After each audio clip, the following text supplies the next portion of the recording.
Recently I made a video about Smith Transport talking about 3 things that I absolutely loved about that company so far. So it's only natural that in this video we talk about 3 things that I absolutely hate. Dislike is probably the better word, but we'll go with hate for the title. Anyway, stay tuned. Let's get into it.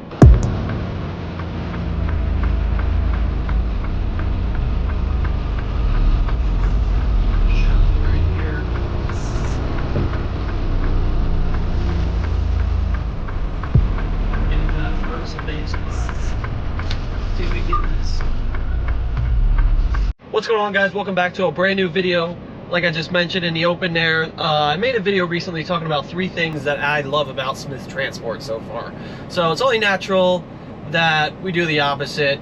In the interest of fairness, we talk about 3 things that I don't really like so far. You know, it's not necessarily hate. Like, these aren't things that are going to deter me or shouldn't really deter anyone else away from possibly coming over here, but they're worth mentioning in the interest of fairness. You know, it's not all butterflies and rainbows over here, but you know, if you expect that, let me preface by saying, if you expect that from any trucking company, I think you're going to be sadly mistaken, because things like that just don't exist. There is no perfect trucking company. Everybody's expectations are different and everybody needs something else, so you just try to find the best fit, and that's that.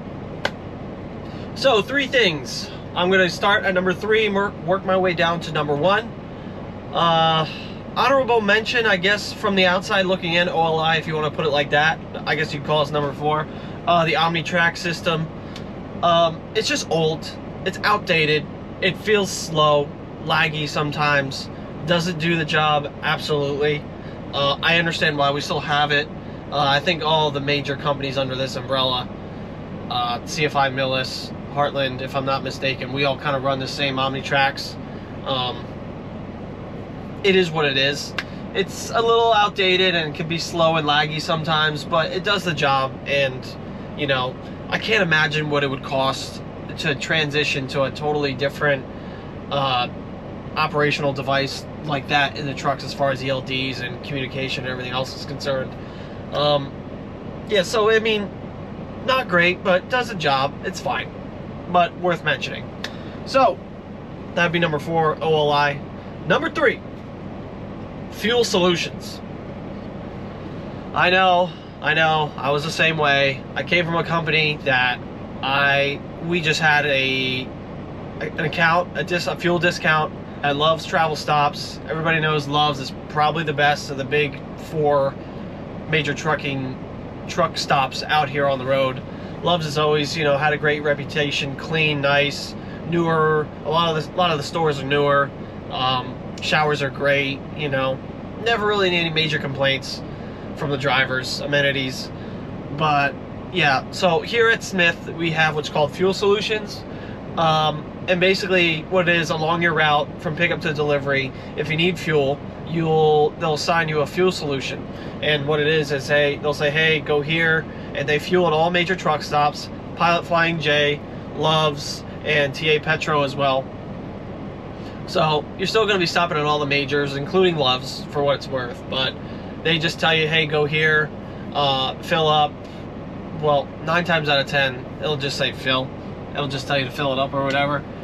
Sometimes, occasionally, it will say just get like 55 gallons or whatever. And with that being said, I know some of you guys are going to be thinking, you'll be like, well, I need to get 60 gallons or 70 gallons to get a shower, so what's that about? Can I still do that? Yes. Are they going to come after you for, like, you know, 10, 20 gallons or whatever? No. It's not going to be a big deal. Guess what? They understand that, you know, we need to take a shower or whatever, but don't just be going wherever, you know, willy-nilly and just getting however much fuel you want. If they tell you to fill it, you know, within reason, guys. You know, use your brains here. It's not rocket science. They tell you to go somewhere, they tell you to get 50 gallons if that's the case, or 9 times out of 10 again, they're going to say fill it, just fill it. I didn't think that I would like this too much, because I come from, you know, just going exclusively to Love's at my last company, but in all honesty, is it that bad? No. I have all the major, put my EFS card down, I have all major reward accounts with all the major truck stops, so I just swipe this, I get my reward points. So it all kind of works out for me. Now, I know what you're thinking. You're probably gonna be like, well, there's no way that we're gonna, you know, fuel 10,000 or 1,000 or whatever gallons to get, you know, exclusive reward unlock perks, including free showers, obviously, and drinks or whatever inside these places. Here's what I'll say to that. I know that. I understand that. It sucks if you got to pay out of pocket like $15 to like $18 for a shower or whatever out of pocket if you didn't hit that, you know, reward point yet. But my rebuttal would be that we have so many terminals and things within the network that we operate, again, under the big four, under the Heartland umbrella, the trucking companies that we all kind of share with. So we have access to all those terminals, and all those places, well, most of them have showers, if they're not like a drop lot or whatever. Most of them are gonna have free showers. So, you know, that would be my rebuttal to that. Does it suck? Of course it sucks if you want to shower out of Love's and you gotta pay out of pocket for it, whatever, but, you know, that's why it's number 3. Number 2 on this list, I'm gonna go with the truck speed. Back in the day, Smith Transport, you know, these trucks probably, I don't know if they had a governor or whatever, but I've heard guys, you know, long tenured senior drivers or guys, you know, that used to work here back in the day where, you know, these trucks would be hauling ass down the highway, this, that, and the third. As of right now, in 2024, under the Heartland umbrella, I will say that these trucks run 68 mile an hour. Is it the slowest truck on the road? Absolutely not. Is it the fastest either? No. And in my last bit, I mentioned talking about my last company, those trucks ran 72 miles an hour. So going from 72 to 68 kind of sucks. As we all know, a lot of the carriers out on the road kind of run 68 mile an hour as well. So you kind of just gonna have to, truthfully, just adjust how you drive. You know, you can't be in the left lane trying to pass everybody aggressively or whatever. You just gotta know your place. If you're heavy, you know, stay in the right lane. You know, if you can get around somebody else that's heavier than you or catch them on a downhill, great. But just, you know, stay in the right lane. Stay out of the left lane. Stay out of the hammer. You know, when you're going out and you're getting stuck in these big groups of trucks, everybody's running 68 or whatever. So it could be kind of annoying there. Not a great place to be, you know, and you're constantly being hindered if somebody's slower, but there's, you know, in the other lane to your left, there's like a bunch of traffic, so you're kind of just stuck, like 65 to 60 to 58 to 55, whatever. Yes, that's annoying, obviously. It can absolutely just be annoying sometimes, you know, it's just a hindrance. Is it a big deal? No. Is it going to deter people, or did it deter me from joining this trucking company? No, but it is something that I feel like is worth talking about. It's on my list. At this point, before we get to number 1, I want to just mention that I think everybody's preferences or what they think should be on this list is going to be different than mine. These are just things that I personally think, you know, are annoying, or, you know, things that are dumb or stupid or that I dislike or whatever word you want to use there. So your opinion and what you think, what would be on your list might be different than what's on mine, but this is just my list. You'll get a good idea of, you know, when you look over the current offerings and everything and all the perks and, you know, everything as far as that's concerned, if this is going to be a good fit for you. And obviously I recommend everybody do their own research, look into the website, see if it would be a good fit for you, call a recruiter, ask all the questions you need to ask as far as your stipulations and your situation, you know, whether, you know, if you need to be home a ton, you've got a lot of responsibilities, or if you want to run X amount of miles a week to make a certain amount of money, you know, call and ask. Make sure, do your due diligence on your own behalf, make sure this is a good fit. It'd be stupid to waste your time, and it'd be stupid to waste their time going through orientation, coming out of here just to think and realize that this isn't a good fit. So, I recommend everybody to do that. Number 1, the thing I hate most about being at Smith Transport so far, and these other 2 things have pertained to the equipment, and number 1 is no exception there. It is gonna be the fact that every 36 months, the truck that you're in will be put up for sale, or you'll be taken out of it. You know, so every 36 months you're gonna be getting a new truck. If you get into a truck and it's already, you know, into that timeline a little bit, where if you get into a truck that's not brand new, so you're already into that 36 months, so it's going to be a lot sooner that you get in and get out of it.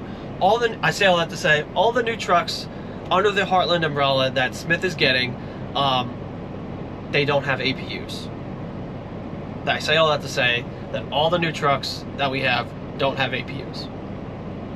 Fear not, we're still going to be able to use the air conditioning and shit in the back of the truck, whatever.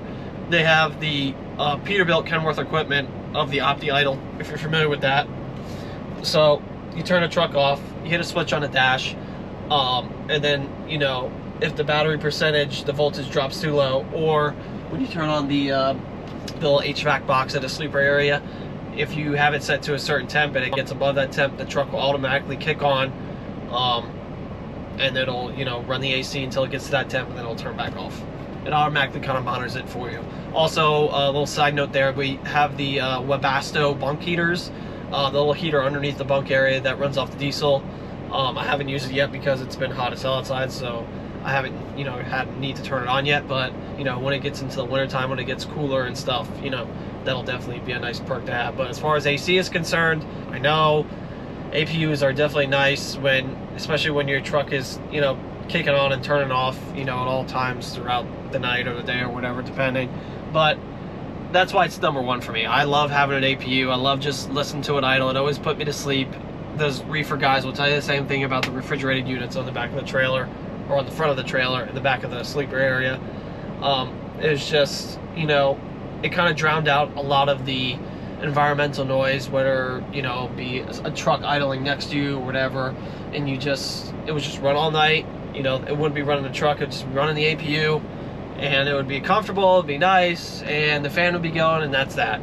So that's why on my list is number one. I really wish we had APUs. If I could change one thing about Smith Transport, I would go back to having APUs, but that's just me. It's a driver preference. Just me being, you know, experienced out here. I know what I like and I know what I don't like, and I don't like not having an APU. But in the interest of fairness, I understand why they don't have it. They kind of explained it to me briefly. Basically, these APU units are like, you know, like over $10,000 per. So the cost effectiveness just isn't there. They're not seeing the return on investment if the trucks are getting turned in every 36 months. It's just, you know, they have to be on the road a little bit longer for the investment to make sense monetarily wise. And I understand that. Does it suck? Absolutely. But is it that big of a deal? No. But it's the biggest deal to me. If I had to like nitpick and find things to talk about, these would be the 3 things, or technically 4, I mentioned 4, that I just, you know, dislike. Would it deter me from coming here? No. It didn't deter me coming here. No. And I don't think it should deter anybody, but, you know, in being truthful, these are things that I just dislike. And again, you're not going to find a perfect trucking company out there. It just doesn't exist. Because what may be a perfect trucking company for the guy next to you isn't exactly going to be a perfect trucking company for you, because your wants and stipulations and requirements are going to be different from the guy next to you. So it is what it is. You just have to find the best fit for you. That's why I always recommend everybody to do their own research. Make sure this is a good fit for you before you sign on any dotted line. Simple as that, guys. Simple as that. Questions, comments, concerns in the comments down below. I have been getting a ton of interest in Smith Transport stuff over the past, well, however long I've been uploading these videos now. If you're interested in learning more about Smith Transport, I recommend calling 888-GO-SMITH, or go on the Smith Transport website to see what the current offerings and divisions are. We have a lot of good stuff over here, guys. 90% plus drop and hook. They got weekly home time. You can stay out for 2 weeks, or they have a 21/7, so you stay out for 21 days, home 7 days. They run Walmart dedicated. There's tons of stuff over here. If you guys want to learn more, go on the website, 888-GO-SMITH, call a recruiter, whatever you guys want to do. What are some things that you would put on your list? Current Smith drivers, if you're watching, what are some things that you guys would put on your list? Let me know in the comments down below. I love going back and forth with everybody. It's interesting to me to see other people's perspectives, so let me know what your thoughts are down below. As far as that's concerned, guys, that's all I got. Thank you so very much for watching. If you made it to this part of the video, give me a like, share, comment, subscribe, all that shit, and we'll catch you guys on the next one. Peace.